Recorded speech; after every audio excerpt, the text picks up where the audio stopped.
The great elephant's humiliation.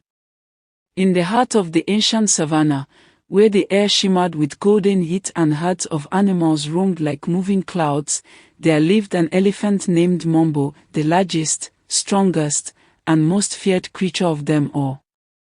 His tusks gleamed like carved ivory spears, and his footsteps made the ground tremble. The animals called him the mountain that walks.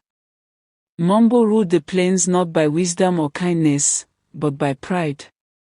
He would boast of his strength to anyone who would listen, the zebras, the antelopes, even the birds that dared to rest upon his mighty back. He would say, "None can challenge me. I am the king of the wild. Even the trees bow when I pass." At first, the animals admired his power.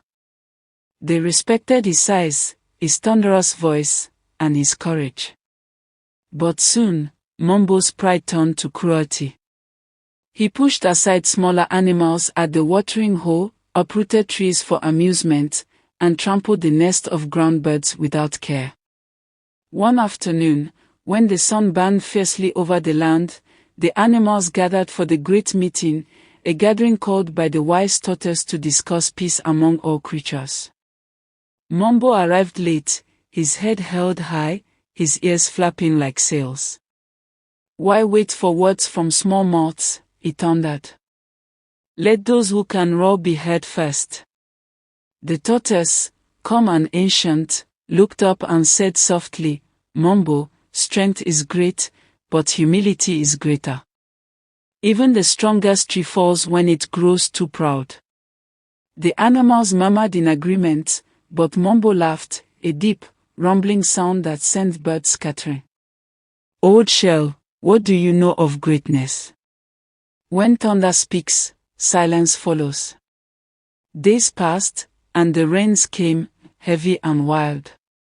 The river that cut through the savannah swelled and broke its banks.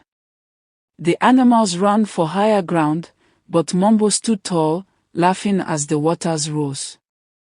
"A few drops of water cannot move me," he declared. But as the flood deepened, the soft ground beneath him gave way. His mighty legs sank into the mud, his tusks weighed him down, and his strength became his curse. The animals watched as he struggled, grunting and flailing, unable to free himself. The once mighty elephant cried out for help, but none came. The zebras turned their heads away, the monkeys hid in the trees, and even the birds watched in silence. It was the tiny tortoise who finally approached, slow and steady, as Mambo's strength faded. "Tortoise, help me," Mambo pleaded. "Save me, and I will never mock you again." The tortoise nodded. "You see now, Mambo, even the mountain must bow to the earth that holds it. Strength without humility is a burden." With careful effort, the tortoise guided a group of smaller animals, the buffalo, the warthog, and the crocodile, to dig around the elephant's trapped legs. Slowly, they freed him. Mambo, covered in mud and trembling, rose at last.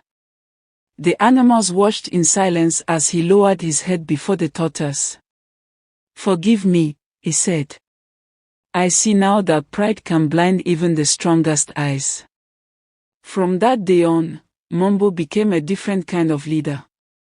He no longer roared to be heard, he listened. He no longer trampled others to feel tall, he knelt beside them.